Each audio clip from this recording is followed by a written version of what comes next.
오늘 여러분들과 함께 나눌 메시지는 모세 시리즈 10번째 시간입니다. 어느새 10번째 시간이 됐는데 일용할 양식이라고 하는 제목으로 말씀을 나누도록 하겠습니다.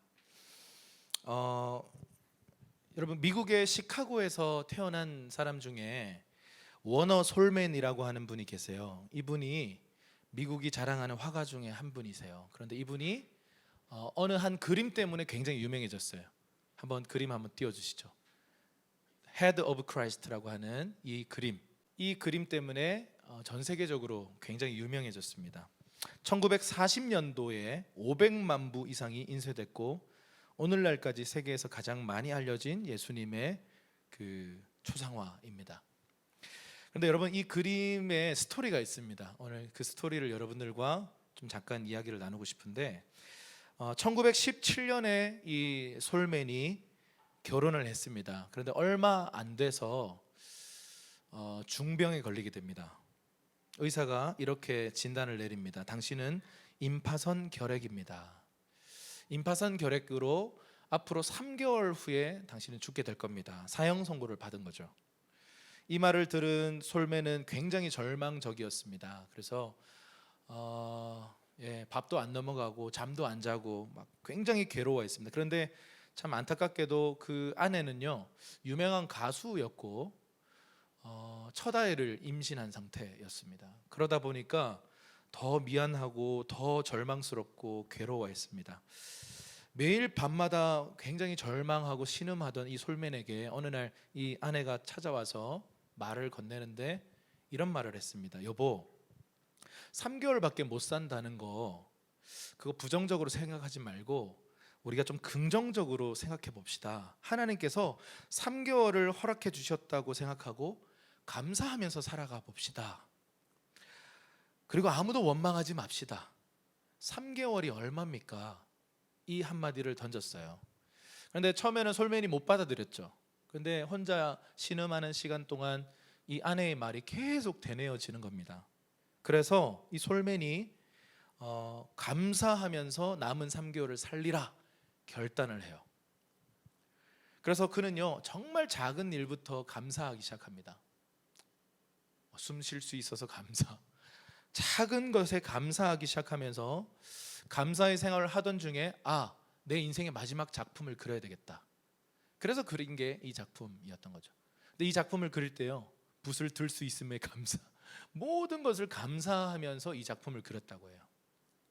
근데 놀라운 일이 벌어졌습니다. 3개월 동안 시한부 인생이었던 이 솔맨이 감사함으로 예수님의 그림을 그렸는데요, 몸이 점점 쇠약해져야 되잖아요.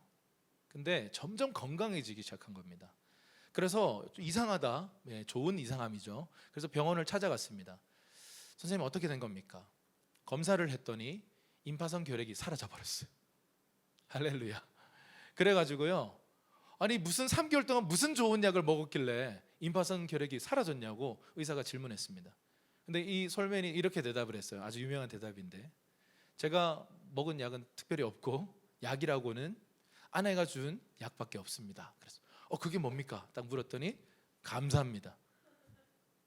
감사를 매일마다 했더니 제가 이렇게 나은 것 같습니다. 그랬더니 이 주치의 의사였던 존 헨리가요, 굉장히 놀라면서 했던 말이 유명해졌죠. 이렇게 말했어요. 감사는 최고의 항암제요, 감사는 최고의 해독제요, 감사는 최고의 치료제입니다. 동의하십니까? 네.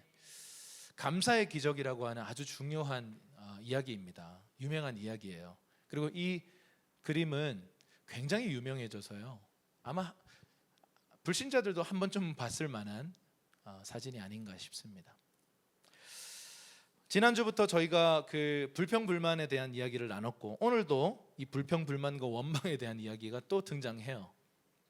그러면서 우리가 감사하기로 지난 시간에 결단을 했죠.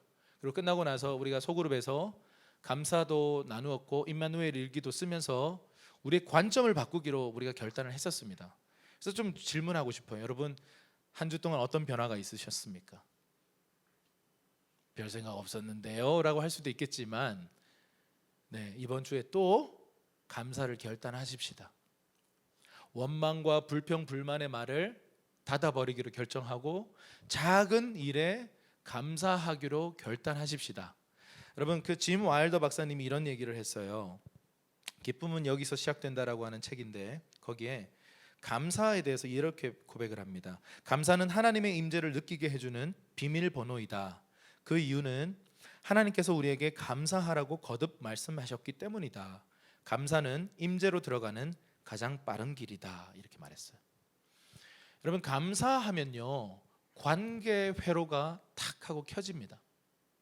그래서 여러분, 우리가 감사함으로 그 문에 들어가 그의 궁정에서 찬송하라는 이 시편의 얘기는요, 그냥 뭐 이유 없는 명령이 아니고 결국 감사할 때 관계 스위치가 켜지기 때문에 예배라고 하는 것은 하나님과 관계 맺는 거잖아요. 관계하는 거잖아요. 그렇기 때문에 감사가 관계할 때 굉장한 문을 열어주는 효과가 있다라고 이야기하는 것입니다. 그래서 여러분, 감사하기 시작할 때 관점이 바뀝니다. 감사하기 시작할 때 관계가 회복됩니다. 감사하기 시작할 때 예배가 달라지게 될 것입니다.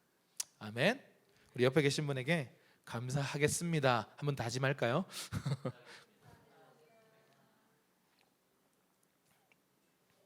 자, 오늘 말씀을 함께 본문을 보겠습니다. 출애굽기 16장 1절에서 3절 말씀을 함께 보도록 하십시다. 시작. 이스라엘 온 회중이 엘림에서 출발해 엘림과 시내 사이에 있는 신 광야에 이르렀습니다. 그날은 이스라엘이 이집트에서 나온 지 둘째 달 15일째 되던 날이었습니다. 광야에서 온 회중이 모세와 아론에게 불평을 했습니다. 이스라엘 백성들은 모세와 아론에게 말했습니다. 차라리 우리가 이집트에서 고기 삶는 솥 주위에 둘러앉아 먹고 싶은 만큼 빵을 먹을 때 여호와의 손에 죽는 게 나았을 텐데 당신들이 우리를 이 광야로 끌고 나와 이 온 회중이 다 굶어 죽게 생겼지 않습니까? 네, 지난 시간에 어떤 내용이었죠? 술 광야에서 물을 찾을 수 없었어요. 그래서 마라라는 지역에 갔고 마라의 한 샘을 발견했는데 떠먹었더니 쓴물이었습니다. 그래서 화를 버럭 내고 짜증을 버럭 내고 불평불만의 소리를 냈습니다. 근데 하나님은 그 불평불만의 소리를 듣고 아무 말 하지 않으시고 모세의 중보 기도에 따라서 나뭇가지를 보여주셨고 나뭇가지를 던졌더니 단물이 변했어요. 그 사건, 그것이 하나님의 테스트였다, 시험이었다라고 말씀을 드렸습니다. 이 테스트, 하나님의 시험이라고 하는 단어는요, 원어를 보면 두 가지 뜻이 담겨 있어요. 하나는 진짜 이런 검증해내는 테스트예요. 또 하나는 뭐냐면 temptation, 사탄의 유혹인 거죠. 그러니까 하나님은 우리가 시험을 잘 통과해서 다음 단계로 가는, 레벨 2로 가는, 우리가 성장하는, 내가 변화되었다는 것을 내가 증명해낼 수 있는 어떤 하나의 증명의 장치로서 시험을 사용하시고, 사탄은 이것 때문에 주저앉게 만들려고 사탄은 그 시험 속에서 기대하고 있어요. 그래서 두 가지의 T라 그러죠. 테스트 or temptation, 이렇게 얘기하는 겁니다. 자, 그런데 그 마라의 시험을 하여튼 지나고 났더니 11km만 가면 되는 지역에 엘림이라고 하는 오아시스가 있었어요. 물 없다고 불평했잖아요. 그런데 샘물이 12개, 종려나무 열매가 70그루가 있는 그 이스라엘 백성들을 충분히 쉬고 안식하게 만들 만한 최고의 휴양지였어요. 거기에서 약 한 달여 시간을 보냅니다. 이런 휴가가 어디 있습니까? 그동안 애굽에 종살이하면서 강제 노역을 하며 얼마나 힘들게 살았습니까? 그런데 하나님의 영광과 크신 일을 보면서 물이 필요했는데 주님이 물을 주신 게 아니라 오아시스를 줘버리시는 우리 하나님의 스케일입니다. 할렐루야. 우리 하나님 뭔가 주실 때요, 쪼잔하게 막 부족하게 주시는 분 아닙니다. 넘치도록 주시는 분이세요. 그래서 그걸 흘려보내도록 우리에게 부르고 계시는 하나님이세요. 그래서 하나님을 쪼잔한 하나님으로 오해하지 마십시오. 꼭 필요한 만큼만 주셔, 꼭 모자라게 주셔. 이거 당신의 믿음일 뿐이에요. 우리 하나님은 넘치게 풍성하신 하나님이십니다. 그래서 그 하나님을 경험하는 저와 여러분 되시기를 주님의 이름으로 축원합니다. 자, 여러분, 이 엘림에서 한 달여 시간 동안 휴식을 보내고 이스라엘은 신광야라고 하는 또 다른 광야로 들어갑니다. 사실은 뭐 광야가 계속 이어지는 거죠. 자, 출애굽기 16장에 처음으로 이스라엘 온 회중이라는 표현이 등장합니다. 한번 따라합시다. 이스라엘 온 회중. 여러분, 그 이스라엘 백성들을 향해서 하나님이 여호와의 군대라고도 표현했고요. 그리고 이스라엘의 온 회중이라고 하는 표현이 처음 등장하는데 이거 굉장히 영광스러운 표현입니다. 그 사람들, 그들이 아니라 이스라엘의 온 회중들. 그러니까 이제 하나님의 공동체로서 정식 명칭이 시작되는 거예요. 그런데 여러분, 이스라엘 온 회중이 이렇게 모여 있는데 그 모여서 뭘 하는가가 더 중요해요. 뭐 해요? 불평불만해요. 여러분, 사람들이 응집하고 모이는 것은 좋은 일이죠. 하나 되고 연합되는 건 참 좋은 일이에요. 그런데 그 방향성이 잘못되면요, 그것은 오히려 하나님을 대적하는 일이 되곤 합니다. 연합은 좋은 거예요. 그런데 그 연합의 방향, 모여서 뭘 할 것인가, 모여서 하나님의 자리에 오르자, 이게 바벨탑이에요. 모여서 불평불만하자, 이게 결국 이스라엘 온 회중들의 모습이었던 거예요. 여러분, 온 회중으로서 공동체로서 연합되어서 존재하는 것이 중요한데 모여서 뭘 할 것인가, 모여서 하나님의 길을 걸을 것인가, 아니면 사탄이 파놓은 그 함정으로 빠져들 것인가, 그것은요 이 공동체에게 있어서 굉장히 중요합니다. 공동체가 하나 되는 것을 위해서 기도해야 돼요. 그런데 그것보다 더 중요한 건 뭐냐면 공동체가 해야 할 일을 해야 합니다. 여러분, 공동체가 출범되었어요. 하나님도 인정하셨어요. 그런데 그들이 처음으로 한 일은 불평불만과 원망이었어요. 그런데 여러분, 지난 시간에 이어서 오늘도 이 신광야에서 하나님이 원망의 소리를 들으시고 아무 말 안 하세요. 여러분, 이런 게 있어요. 초신자의 은혜가 있습니다. 할렐루야. 구원받고 나서 처음 신앙생활 딱 하고 나서 뭔가 하나님 만나고 나면요, 그때가 대목이에요. 그때 기도 많이 하셔야 돼요. 하나님 그때 얼마나 응답을 잘해주시는지. 하나님 고기 먹고 싶어요. 누가 고기 사겠대. 왜 난 이게 없지? 하나님 막 응답하셔. 배고파. 뭐가 하늘에서 두두둑 떨어져. 이런 은혜를 주시는 때가요, 초신자의 은혜예요. 그런데 여러분, 지난주에도 말씀드렸지만 광야가 두 파트로 나눠져요. 시내산에서 율법 받기 전에 광야가 있고요, 시내산에서 율법 받고 나서의 광야. 율법 받고 나서는 하나님 얄짤 없어요. 언약 백성으로 인치시고 나서는 완전 얄짤 없는 하나님. 친자식, 친아내가 되고 나서는 주님이 그때부터 다루세요. 그 전까지는요, 아직 뭐가 뭔지도 모르고 그냥 자기가 누군지도 모르고 그냥 언약도 모르고 하나님에 대해서도 뭔가 어렴풋하게 잘 모르는 사람들이에요. 그런데 하나님과 언약 관계 안으로 또 들어가고 나면요, 잘 몰라도 혼인 관계잖아요. 예를 들어 이런 거죠. 결혼해도 아무나 사랑하면 안 되는 거구나. 그래도 자기를 제일 사랑해. 이건 말이 안 되는 거잖아요. 결혼 관계 들어오면 그때부터는 응징이 들어가는 거죠. 할렐루야. 결혼했으니까 매일 집에 와야 되는 거구나. 외박하면 안 되는 거구나. 근데 여러분, 뭐 총각일 때야 뭐 친구들이랑 뭐 집에 안 들어가고 엄마 오늘 안 들어가요 할 수 있지만, 결혼하자마자 여보 그냥 외박할 수 있는 거 아니야? 이렇게 말한다면 엄청난 응징이 부어집니다. 근데 하나님과의 관계도 마찬가지예요. 시내산의 언약은 굉장히 중요해서 그분의 언약 안에 들어갔기 때문에 그 이후부터는요, 하나님이 다루세요. 징계하세요. 그런데 여러분, 그 이전 이 초신자의 은혜가 충만한 상태가 지금 광야예요. 그래서 예수 믿고 나면 처음 찾아오는 광야 속에서 하나님은 이 사람이 완전 시험에 들거나 막 자포자기로 가거나 신앙을 떠날 수 있는 위협이 있기 때문에 하나님은 무조건적 자비로 막 채우십니다. 막 사람을 붙이시고 막 먹이시고 막 인도하십니다.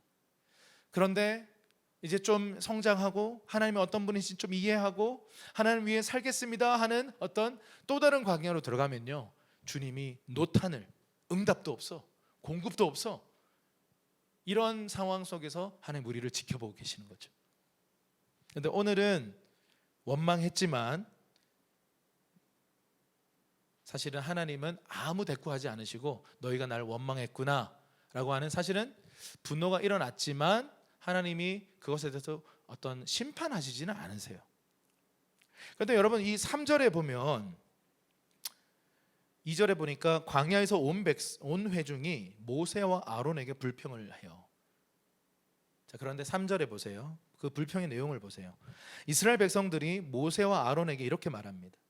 차라리 우리가 이집트에서 고기 삶는 솥 주위에 둘러앉아 먹고 싶은 만큼 빵 먹었을 때, 그때 애굽에 10가지 재앙 내릴 때 거기서 우리도 같이 죽었으면 좋았지 않았겠냐라고 하는 독한 말을 하는 거예요. 여러분, 사실은 이 말은 고기를 먹었나? 여러분, 고기 먹었다는 말이 아닙니다. 자, 지금 어떤 상황이죠? 고기 삶는 솥 주변에 둘러앉아서 뭐 먹었다고요? 빵 부시러기 먹었다는 말이에요. 그런데 먹고 싶은 만큼 먹었을 때라고 지금 얘기하고 있어요. 여러분, 노예에게 먹고 싶은 만큼 무언가를 먹여주는 통치자는 존재하지 않습니다. 여러분, 노예는요 항상 배고프고요 항상 메말라 있어요. 그런데 지금 이들이 말하고 있는 이 독한 말은요, 짜증 섞이고 분노 섞인 말은 팩트일까요? 팩트와 다를까요? 네, 팩트와 달라요. 지금 이들은 자유인이 됐고 노예 상태에 있을 때 사실은 그 파라오라고 하는 악한 통치자가 그들을 배불리 먹였을 가능성은 없습니다. 그런데 이 팩트, 정확한 사실과 다르게 그들의 감정이 주인이 되어서 지금 막 감정으로 막 말을 내뱉는 거예요. 여러분, 여기서 이제 우리가 좀 생각해 볼 부분이 뭐냐면, 감정은 팩트를 속여요. 감정은요 기억을 왜곡시킵니다. 한때 받았던 내가 정말 은혜, 그리고 거기에 내가 감사했고 기뻐했는데 어느 날 감정이 어려워지면요 그것에 대해서 뭐라고 얘기해요? 다 필요 없어, 진심이 아니었어, 이렇게 말하면서 막 그때의 기억들을 다 부정해버려요. 예를 들어 이런 거죠. 사랑하는 연인이 이렇게 싸울 수 있죠. 부부가 싸울 수 있습니다. 근데 부부 싸움을 하다 보면 좀 감정적인 상대가 이런 말들을 내뱉을 때가 있죠. 예전에 막 이렇게 좋았던 시절들에 대해서 막 부정해버리는, 그건 사랑이 아니었어, 의리였어, 이렇게 막 마음에도 없는 말들을 또 감정이 주인이 되어서 내뱉는 경우들이 있어요. 제 얘기입니다. 제가 좀 감정적인 사람이에요. 그래서 감정이 격해지고 감정이 나빠지면요 팩트가 이 감정이 주인 되어서 다 수정해요. 그러면 팩트가 중요하지도 않아. 내 감정이 왕입니다. 그래서 내 감정이 풀어지는 것에 초점이 맞춰져 있어요. 그런데 여러분, 놀라운 것은 이성적인 사람들은 그것이 전혀 공감되지 않는다는 거죠. 이성적인 사람은 팩트가 중요해요. 내가 생각하고 기억하고 있는 팩트는 그게 아닌데 다른 팩트를 얘기하고 있단 말이죠.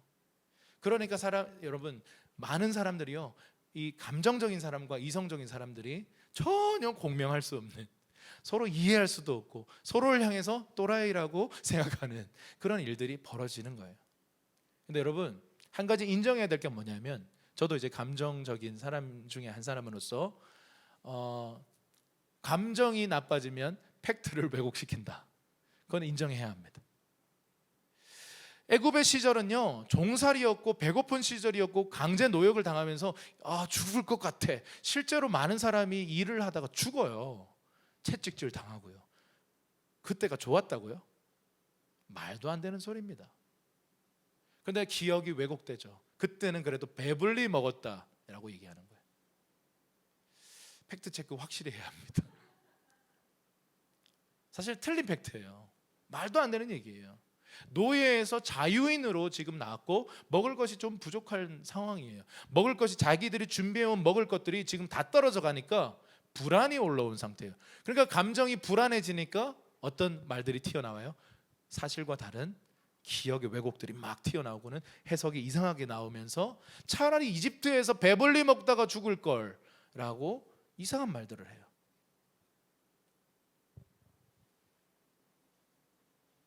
여러분 결국 불평과 원망, 반항이라고 하는 감정이요 사실을 다 왜곡시킨 사건이 바로 방금 이 이스라엘 백성들의 말입니다. 여러분 근데 이제 이 이성적인 사람과 감정적인 사람들에 대해서 좀 비교를 했잖아요. 근데 이성적인 사람들이 또 이제 좀 인정하면서 배워야 할 건 뭐냐면 감정적인 사람들이 내뱉는 말은 사실 진심이 아닙니다. 여기에서 이제 또 다시 빡치죠. 진심이 아닌데 왜 말해? 근데 감정이 상한 사람들은요, 그 감정적인 사람들은 지금 기억이 중요한 것도 아니고 사실이 중요한 거고 팩트 체크 막 들어오면요 더 열받아요. 그게 지금 중요한 게 아니잖아 라고 말하면서 내 감정이 상했다고 내 감정을 공감해줘 이거예요. 맞죠? 근데 그게 안 되면 될 때까지 사실은 우리는 풀어지지 않습니다. 여러분 이성적인 사람들이 듣고 싶은 말이 뭔지 아세요? 정확한 팩트. 아니 왜 팩트를 수정해? 왜 팩트를 왜곡시켜? 그게 아니었잖아. 근데 감정적인 사람은 그게 중요하지 않고 자기 감정이 중요하기 때문에 이게 뭐 바뀌었든 뭐 수정됐든 반대로 돼 있든 관심 없어요. 사실 기억도 잘 못해요. 근데 이성적인 사람들은 그 순간에 기억해야 되는 게 뭐냐면 이 사람 팩트 체크할 때가 아니고 이 사람 감정을 공감해줘야 되는구나. 그래서 공감해주면 끝이 나요. 그리고 팩트 수정을 하면 됩니다. 근데 당신이 잘못 기억하고 있는 것 같은데 이러 그래서 다시 2차전이 시작될 수도 있지만 어쨌든 나중에 다 풀어지고 나서 팩트를 수정해도 됩니다. 근데 이성적인 사람들은 그거 아니잖아. 로직이 막 발동돼요. A, B 그래서 C잖아 이렇게 말하면 이제 감정적인 사람들은 더 막 힘들어합니다. 그래서 여러분 감정적인 사람들과 이성적인 사람들이 서로가 다르구나. 생각의 방식이 다르고 기준이 다르구나. 이 사람은 감정적인 사람이고 어떤 사람은 이성적인 사람인 거구나. 서로의 다름을 인정하고 서로에게 어떻게 대해야 되는지를 우리가 좀 훈련할 필요가 있습니다. 우리 옆 사람에게 그렇게 한번 이야기하죠. 그동안 미안했습니다. 한번 우리 얘기하시죠.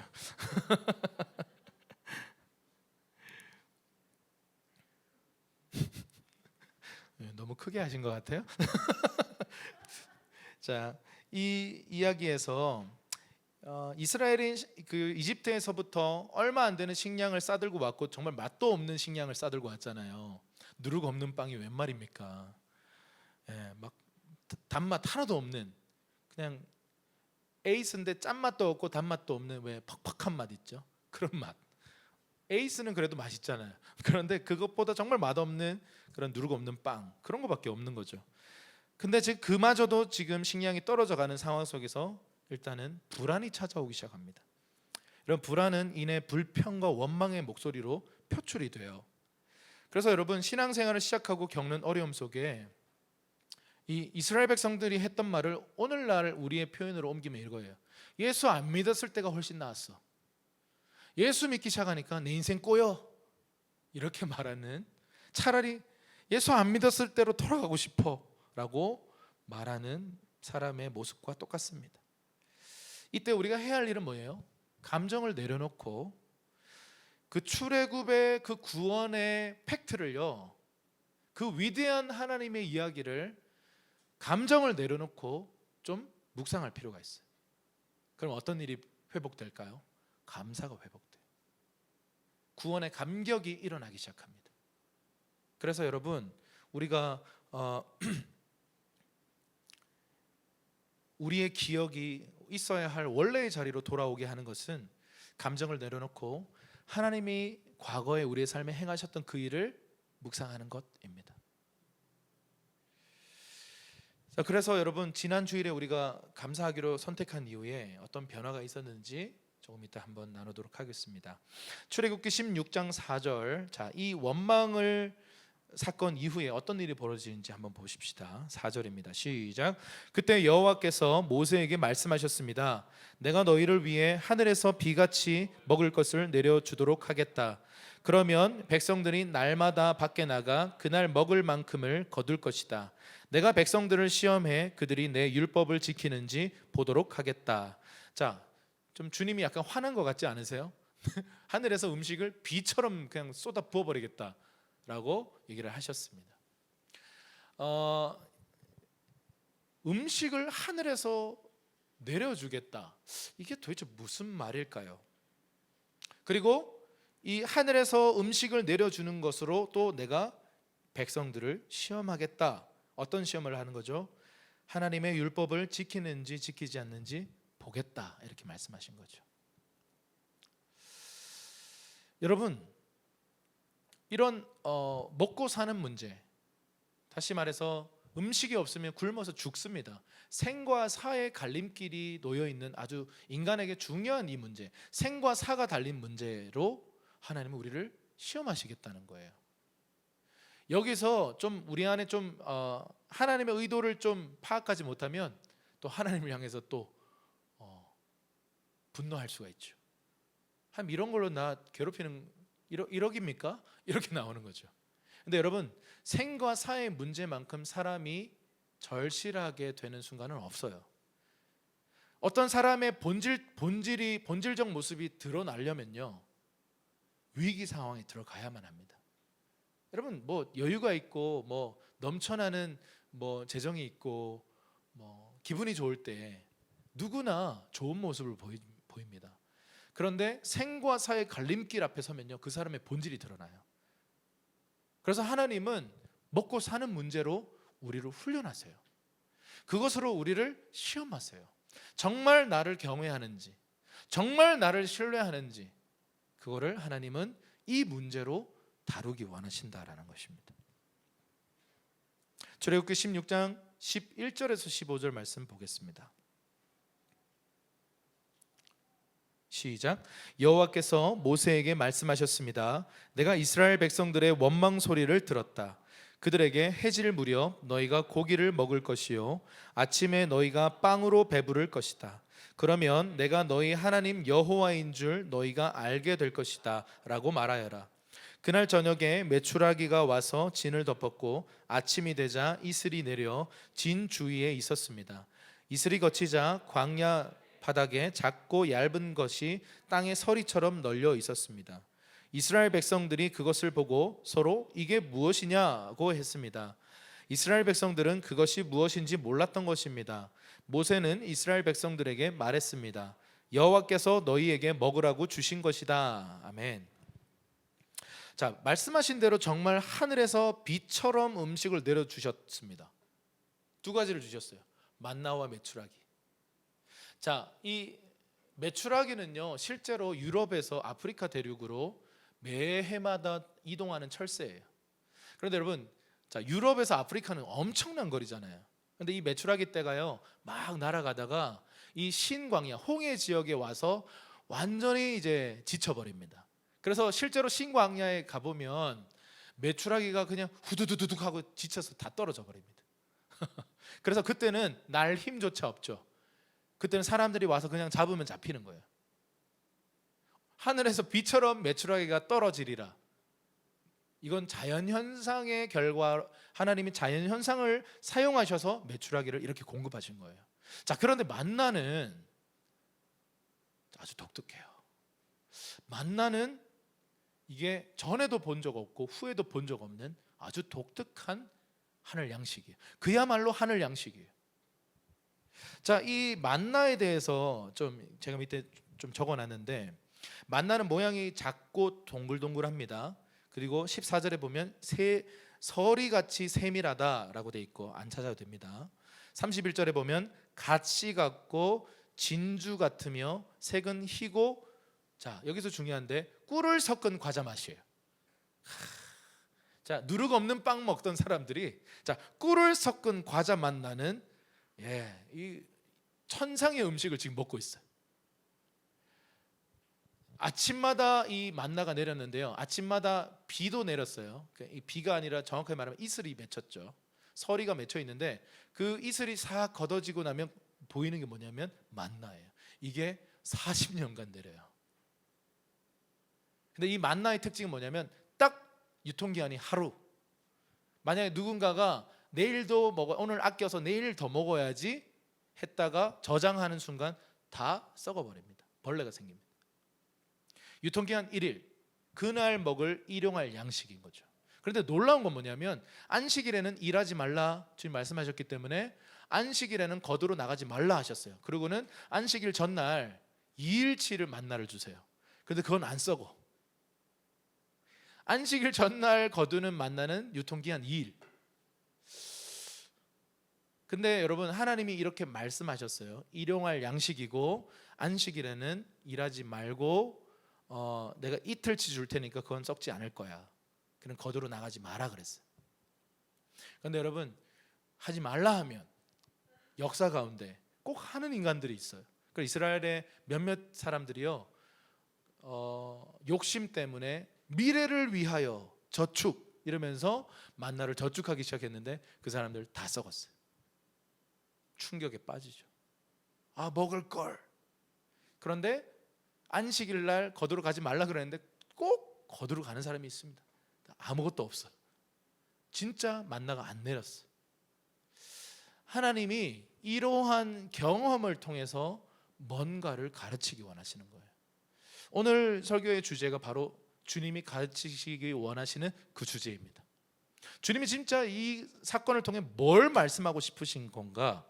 자, 그런데 이 만나라는 것의 특징을 보면 만나라는 이름이 무슨 뜻이냐면 이게 뭐야? 라는 뜻이에요. 만나라고 하는 이 히브리어가요, 이게 뭐야? 사람들 이거 먹으면서도 이게 뭐야? 너무 맛있어. 그런데 먹어본 적도 없고 앞으로도 먹어볼 수 없는 천상의 과자예요. 천상의 빵이에요. 하늘에 빵이 내려와가지고 그들이 먹으면서 이게 뭐야? 40년간 이게 뭐야? 이러는 거예요. 만나라는 이름이 이게 뭐야? 라는 뜻이에요. 메추라기는 자연현상으로 하나님이 공급해 주신 거 오케이. 그런데 이 만나는 도대체 뭐냐는 거죠. 이거는 하늘에서 어떻게 제조됐고 어떤 형태로 나타났고 왜 역사 가운데 이때 40년 동안 광야 이스라엘 백성들을 위해 광야 교육을 위해 특별하게 만들어진 만나라는 게 있었을까요?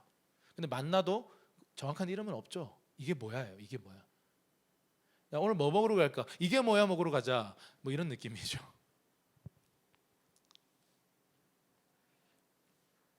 만나는 일용할 양식이었기 때문에 미래를 위해 축적할 수 없었습니다. 안식일에는 이틀치 만나를 내려주셨어요. 결국 이걸 통해서 하나님이 그들에게 가르치기 원하셨던 건 뭡니까?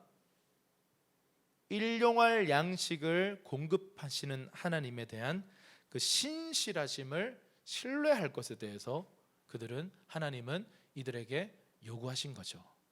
그냥 배고프니까 만나를 먹었네, 메추라기를 먹었네로 끝나는 게 아니에요. 이게 비참한 거예요. 먹고 배부르기 때문에 하나님을 찬양하는 것, 사실은 이거 정말 아주 1차적인 거예요. 근데 하나님이 요구하시는 건 뭐냐면 이 경험을 통해서 내가 네 평생 먹일 거야. 내가 너의 일생 동안 공급할 거야. 그러니 두려워하지 마. 내일 일을 염려하지 마. 내일 굶어 죽을 것 같은 그 두려움과 염려에서 빠져나와서 매일마다 너를 공급하고 채우는 나의 공급을 신뢰해 라고 말씀하시는 거죠. 자, 우리 이 중에는 직장 생활 하시는 분들도 있고 또 그렇지 않은 분들도 있고 또 앞으로 직장 생활을 하게 될 분들도 있는데요. 자, 직장 생활을 통해서 우리가 월급을 받아요. 그러면 여러분, 이 월급은요 하나님이 공급하시는 거 맞을까요? 사장님이 공급하는 거죠. 이 회사 사장님이 공급하는 거 아닙니까? 하나님이 공급하는 거 아니잖아요. 여러분, 여기서 우리에게 중요한 건 뭐냐면 광야의 경험이에요. 여러분, 처음부터 그냥 어떤 안정적인 어떤 사람으로부터 공급을 받으면서 우리가 일평생 산다면 사실 공급자 하나님을 만날 수 없어요.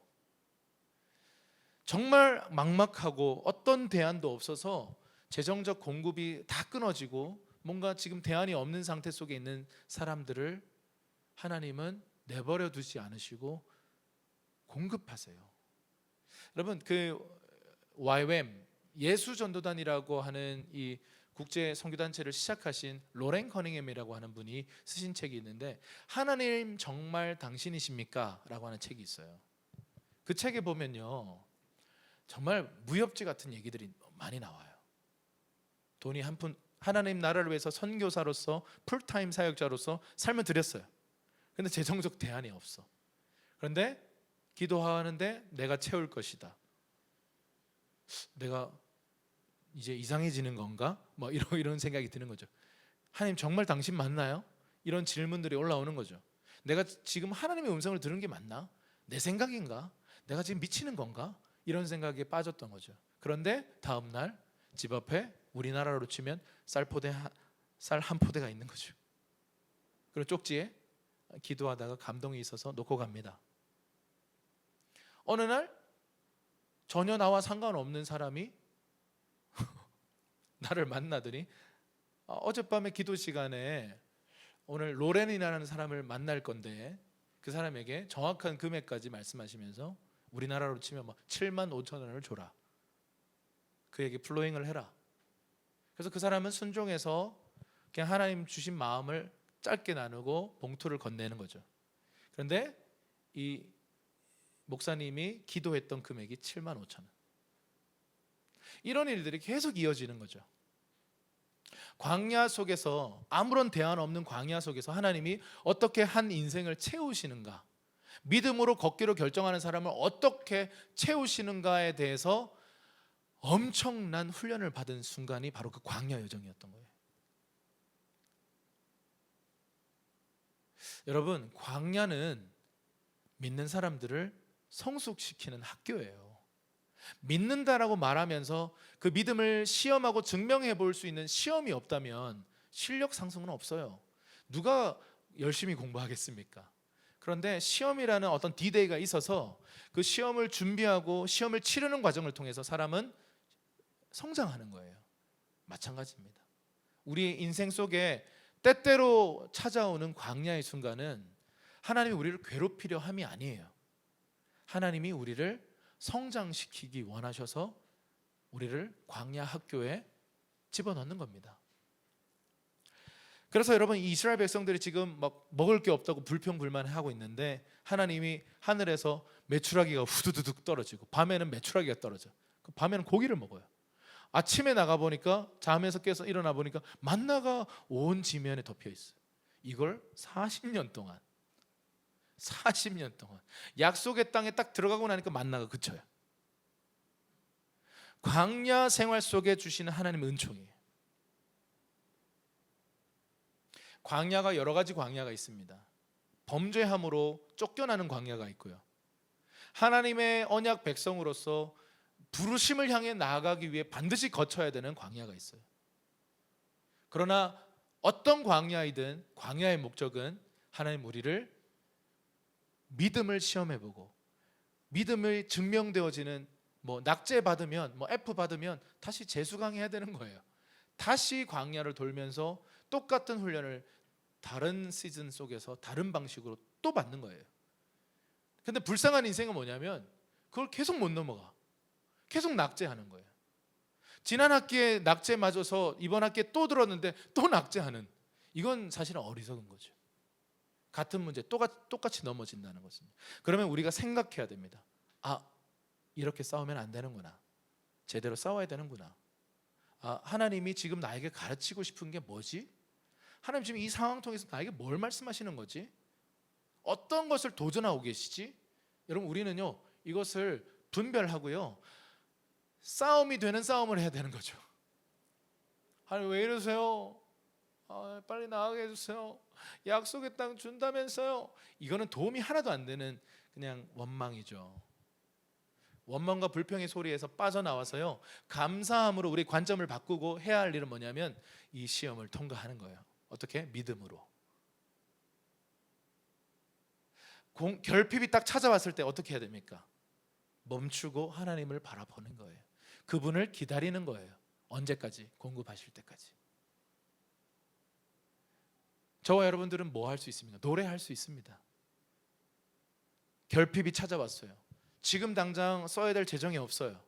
그때 어떻게 해야 됩니까? 주가 일하시네. 노래하는 거죠. 믿음의 선포를 하는 거예요.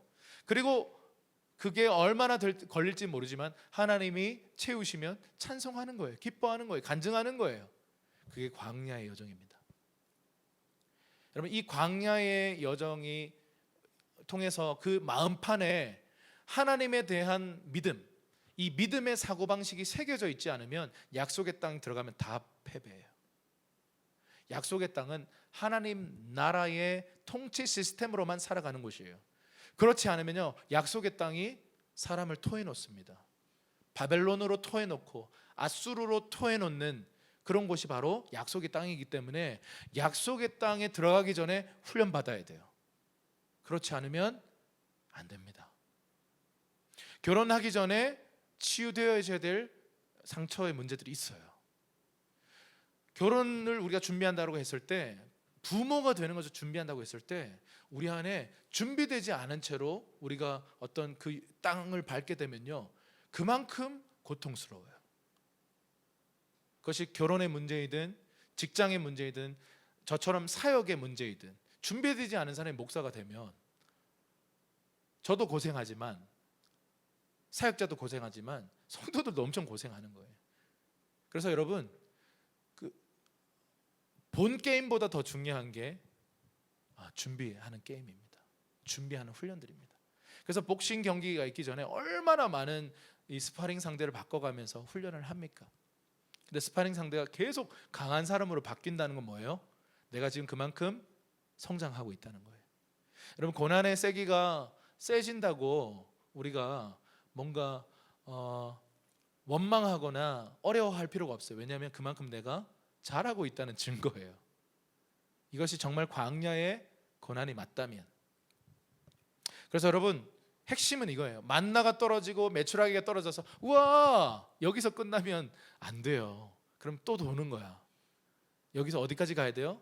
하나님은 나를 채우시는 분이시고 나의 필요를 공급하시는 분이시고 나의 삶을 진짜 있는 그대로 인도하시는 아버지시구나. 아멘이십니까? 그거를 믿어야 된다라는 것입니다. 이 이야기가 얼마나 중요한 이야기면 신약에서도 계속 얘기하는지 모르겠어요. 자, 마태복음 6장 9절과 9절에서 13절 읽어볼게요. 마태복음 6장 9절에서 13절 시작. 오늘 우리에게 꼭 필요한 양식을 내려주시고 우리가 우리에게 죄 지은 자를 용서한 것 같이 우리 죄도 용서해 주소서. 그리고 우리를 시험에 들지 않게 하시고 악에서 구하소서. 여기까지요. 자, 여기 보면 오늘 우리에게 꼭 필요한 양식. 자, 개역 개정이나 옛날 번역을 보면 우리에게 일용할 양식을 주시옵고 이렇게 번역을 하고 있어요. 일용할 양식. 자, 만나를 얘기하는 겁니다. 하루치 필요를 채워 주시는 하나님의 공급을 얘기하는 거예요. 자, 왜 하루치일까요? 아니 이틀치, 아니 일주일치, 한 달치 월급 개념도 아니고 하루살이처럼 하루 먹을 양식을 주시는 거예요. 근데 그걸 매일마다 신실하게 내려주세요. 언제까지? 약속의 땅 들어가서 농경 문화가 시작되기 전까지. 이게 가능한 얘기일까요? 근데 하나님이 이 기적을 통해서 일용할 양식에 대한 메시지를 주고 계세요. 축적하려고 했던 사람들은 다 썩어버렸어요. 그리고 내일이 두려웠던 사람들도 막 거두러 나가는 거예요. 안식일에도. 결국은 불신앙 때문이든 아니면 욕심 때문이든 하나님 말씀에 순종하지 않은 사람들은 수치를 당했어요. 그런데 하나님의 말씀을 신뢰하고 그분의 공급을 믿었던 사람들은 그냥 아무 염려 없이 일용할 양식들이 계속 채워지는 겁니다. 여러분, 재정에 대한 두려움이 우리 모두에게 있습니다. 저는 없는데요라고 말할 수 있는 사람은 존재하지 않을 겁니다. 하준이 정도는 그럴 수도 있습니다. 네, 아무 개념이 없는 거죠. 돈이 뭔지를 몰라요. 그런데 우리 모든 성인들은요, 뭐 청소년을 포함해서 돈에 대한 두려움을 갖고 있어요. 근데 특별히 어떤 돈에 대한, 내일 돈이 없을 것에 대한 두려움이에요. 일용할 양식에 대한 믿음이 없기 때문에 그래요. 여러분, 이 세상의 동식물들을 한번 생각해 보세요. 자, 참새를 한번 생각해 보세요. 참새를 누가 먹입니까? 들에 있는 저 백합화를 한번 보십시오. 없네. 네, 저 조화라도 한번 보세요. 누가 먹이십니까?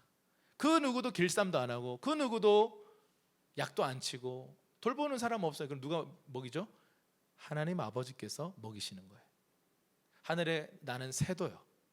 하물며 온 세상의 동식물을 하나님이 기르고 계시는데, 하나님 자녀라고 부르는, 그분의 영광스러운 신부라고 불리는 저 여러분들이 하나님이 먹이지 않겠냐라는 거예요. 내일 일은 내일이 염려하게 하라. 내일에 대한 두려움이 있죠, 우리 안에. 여러분, 제가 현실주의, 뭔가 내일에 대해서 몰랑 이거 말고요. 내일 몰랑 현재를 즐겨, 야 이런 거 말고 내일을 염려에 대한 부분, 미래에 대한 두려움, 미래에 대한, 특별히 돈에 대한 두려움, 주님 말씀하시는, 두려워하지 마라, 염려하지 마라.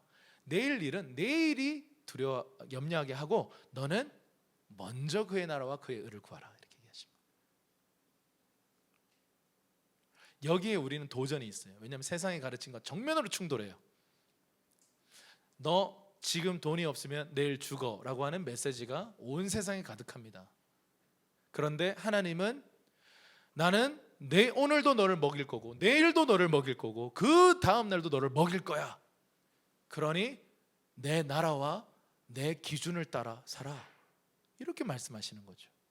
무엇을 따라 걸을 것인가에 대한 싸움은 사실 누가 결정하는 거죠? 저와 여러분이 결정하는 것입니다. 요한복음 6장 26절에서 29절입니다. 한번 읽어볼게요. 26절에서 29절 시작. 예수께서 대답하셨습니다. 내가 진실로 진실로 너희에게 말한다. 너희가 나를 찾는 까닭은 표적을 보았기 때문이 아니라 빵을 먹고 배가 불렀기 때문이다. 썩어 없어질 양식을 위하여 일하지 말고 영생하기까지 남아있을 양식을 위하여 일하라. 인자가 너희에게 이 양식을 줄 것이다. 아버지 하나님께서 인자를 인정하셨기 때문이다. 그러자 그들이 예수께 물었습니다. 우리가 어떻게 하면 하나님의 일을 하겠습니까? 예수께서 대답하셨습니다. 하나님의 일이란 바로 하나님께서 보내신 일을 믿는 것이다. 아멘. 오병이어 기적 이후에 사람들이 예수님을 막 따라다니고 왕으로 세우자 막 그랬어요. 그런데 사람들이 그렇게 했던 이유는 예수님의 대답에 의하면 이런 이유입니다. 먹고 배부르니까, 다시 말해서 요술램프 지니가 내 손에 들어왔으니 나의 왕 되어 주세요. 여러분, 갓바위에 올라가서 절하는 거랑 똑같은 의도예요. 내 소원 성취하시는 하나님, 그러니까 나의 왕, 나의 하나님, 이렇게 고백한 겁니다. 근데 예수님이 이렇게 얘기하죠. 너희가 나를 찾는 까닭이 표적 때문이 아니다. 자, 표적은 뭐냐면 어떤 사건을 통해서 하나님의 메시지가 들어있는 것을 signs라고 해요. 사인, 뭔가 하나님 사인을 주시는 거죠. 그런데 사람들은 그 사인 속에 있는 배부른 현상에만 집중한 거예요. 배부르다, 소원 성취했다. 이거 기독교 아니라는 말이에요. 하나님 이거 주세요. 이걸 주기를 기뻐하시는 분이세요. 이것도 축복이기 때문에요. 그런데 하나님은 이것 깊은 곳에 중심에 있는 메시지를 주고 싶으셔요. 이 말씀을 그들이 믿기를 바라고 계세요. 오병이어를 통해서 배고픈 사람들이 배불러졌네, 끝이 아니라는 거예요. 내일도 배부르게 해주세요 라고 하는 기복주의적인 어떤 바램이 아니에요. 결국 뭐예요? 뭔가를 말씀하고 싶으신 거예요. 그런데 지금 이렇게 얘기하세요. 너희가 표적을 보고 나를 쫓는 게 아니라 빵을 먹고 배가 불렀기 때문에 나를 쫓는 거야. 그러면서 이렇게 말씀하세요. 27절에 썩어 없어질 양식을 위해 일하지 말아라. 영원한 것을 위해서 일해라 라고 말하면서 이것에 대해서 영원한 것을 위해 일하는 것을 하나님의 일이라고 표현을 해요. 그래서 사람들이 묻습니다. 어떻게 하면 영원한 것을 위해서 일을 할 수 있겠습니까? 다시 말하면 어떻게 하면 하나님의 일을 제가 할 수 있습니까? 물었더니 예수님이 이렇게 대답하세요. 하나님의 일이란 하나님께서 보내신 예수를 믿는 거다, 이 말이에요. 여러분, 오병이어 기적을 통해서 주님이 정말 우리에게 주시고 싶은 메시지가 바로 이 메시지예요. 먹고 배부른 게 중요한 게 아니에요. 당신이 치유받은 게 중요한 게 아니에요. 당신이 공급이 채워지는 게 중요한 게 아니에요. 당신의 삶에 어떤 기적의 문이 열리는 게 중요한 게 아니에요. 그것을 통해서 하나님이 어떤 분이신지를 믿는 것, 그것이 표적을 이해하는 거예요. 여러분, 치유를 받아도 삶이 안 변하는 사람이 정말 많습니다. 근데 어떤 사람은 치유를 통해서 인생이 바뀌어요. 왜요? 그것이 표적으로, 사인으로 왔기 때문에 그래요. 오병이어는 사인이었어요. 단순한 기적이 아니에요. 여러분, 예수 그리스도를 믿는 게 사역이에요. 자, 제가 사역자예요. 사역자가 해야 할 주된 임무는 예수 믿기예요. 여러분, 우리가 막 주님을 위해 이것도 하고 저것도 하고 뭐 이런 간증도 있고 우리 안에 뭐 수많은 것들을 우리가 이야기 안 할 수 있어요. 신앙이라는 이름으로 꺼내놓을 수 있는 게 참 많아요. 그런데 그 중심, 그리고 그 전부는 뭡니까? 하나님이 보내신 생명의 빵이신 예수 그리스도를 믿는 일이에요. 언제? 모든 순간에. 기쁠 때나 슬플 때나, 부요할 때나 결핍으로 굶어 죽기 직전이나. 자, 광야에서 먹을 것이 떨어졌다, 물이 없다, 이거는 죽음의 위협이에요. 그 죽음의 위협 앞에 생명의 빵이신 예수를 믿을 수 있겠냐는 거예요. 주님이 이거 정말 말씀하고 싶은 거예요. 먹고 배부른 거 중요한 거 아니에요. 치유받는 것도 사실은 중요한 거 아닙니다. 정말 예수가 전부냐, 예수가 다냐, 예수가 다다 라고 말할 수 있는 신앙, 광야에서도 예수면 다다 할 수 있는 그 예수쟁이들의 가오, 그걸 주님은 기대하시는 거예요. 근데 우리는 자꾸 현상, 뭐가 채워졌다더라, 뭐가 이런 일이 일어났다더라, 거기에 집중하는 거죠. 요한복음 6장 31절에서 36절에 계속 이어집니다. 읽어볼게요. 시작. 우리 조상들은 광야에서 만나를 먹었습니다. 성경에 이렇게 기록됐습니다. 그분은 하늘에서 빵을 내려 그들에게 먹게 하셨다. 예수께서 말씀하셨습니다. 내가 진실로 진실로 너희에게 말한다. 하늘에서 빵을 내려준 분은 모세가 아니다. 오직 내 아버지께서 하늘로부터 참된 빵을 너희에게 내려주시는 것이다. 하나님의 빵은 하늘에서 내려와 세상에 생명을 주시는 것이다. 그들이 말했습니다. 주여, 그 빵을 항상 우리에게 주십시오. 그러자 예수께서 그들에게 말씀하셨습니다. 내가 바로 생명의 빵이다. 내게 오는 사람은 결코 배고프지 않고 나를 믿는 사람은 결코 목마르지 않을 것이다. 그러나 내가 이미 말한 대로 너희는 나를 보고도 여전히 믿지 않는구나. 이것이 예수님의 탄식입니다. 5,000명, 다시 말해서 장정만 5,000명이었으니까 한 4배를 더하면 돼요. 2만 명 정도가 초자연적인 이 음식의 공급을 받았어요. 그리고 기뻤죠. 그래서 예수님을 왕으로 삼자 그랬어요. 근데 예수님은 슬퍼하셨어요. 그리고 오병이어 기적을 이후에 이런 역사들이 또 이어지는데요. 배를 타고 가는데 광풍이 일어서 막 배가 흔들리고 빠져 죽게 됐어요. 위협이죠. 목숨의 위협이죠. 근데 제자들이 막 난리가 났어요. 와, 큰일 났다. 그래서 예수님 주무시고 계시는데 막 깨워요. 예수님 죽을 것 같아요. 그런데 예수님 일어나서 화를 내세요. 내가 언제까지 너희를 참아야 되냐? 너희가 떡 먹었지 않느냐? 그런데 아직도 깨닫지 못하느냐? 이렇게 말씀하시는 거예요. 그러니까 예수님은 생명의 빵으로서, 생명의 떡으로서 이 땅에 오셔서 모든 문제의 해결, 모든 문제의 열쇠이신데 그 오병이어 먹어놓고 너희는 내가 누군지 모르느냐. 그 화내시고 성남 파도를 향해서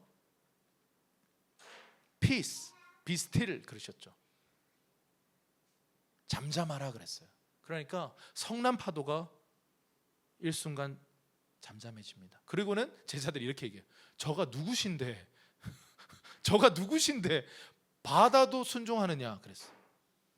누구십니까? 예수 그리스도께서 누구세요? 창조주 하나님이세요. 그분은 우리의 구원자세요. 하늘로부터 아버지께서 모든 우리 인간의 문제를 해결하기 위해서 생명의 빵으로서 이 땅에 오신 유일한 길이시고 구원이시고 생명이신 예수 그리스도이십니다. 아멘하기 좋은 포인트입니다. 당신에 있는 모든 문제, 여러분의 질병, 고통, 여러분이 염려하고 있는 그 모든 문제에 유일한 해결책은 예수 그리스도세요. 우리가 채워지는 그 간증보다 예수님이 더 높으신 분이십니다. 여러분, 우리가 집중해야 될 메시지가 뭐예요? 생명의 살아있는 빵으로서 이 땅에 내려오신 예수 그리스도를 믿는 것, 그것이 우리 신앙의 전부예요. 여러분, 우리가 지금부터 여러분이 주님 앞에 서는 날까지 우리가 놓지 말아야 될 가장 중요한 진리가 뭡니까? 예수를 믿는 것입니다. 예수면 다다 하는 이 믿음이 여러분의 삶에 가득할 때 여러분은 다음 단계로 이동하게 될 것입니다. 우리 옆 사람에게 한번 믿음을 실어서 한번 얘기할까요? 앞뒤 분 보면서 예수면 다다. 예.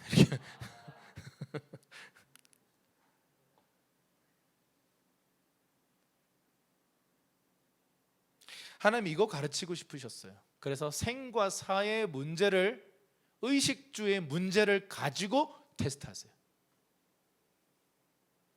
여러분 생각해 보세요. 제가 분유값이 없었을 때 제 기분이 어땠을지. 할렐루야. 믿음의 삶을 살기로 결정하고 페이스 미션이라고 하죠. 그 로렌 커닝의 할아버지가 표현하는 건데요. 믿음으로 재정적 대안 없이 살기. 페이스 미션. 근데 여러분 멋있죠. 멋있는 표현이에요. 그런데 현실이 어떤 줄 아세요?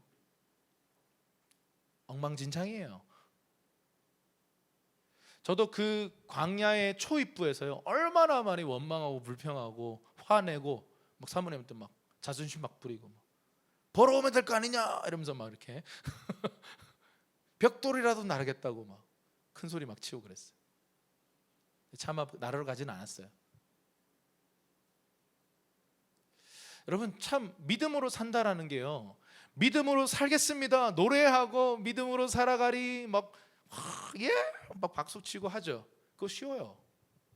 근데 여러분 현장 속에서 아무 대안 없이 믿음으로 걷는다? 여러분 이건 말도 안 되는 거예요.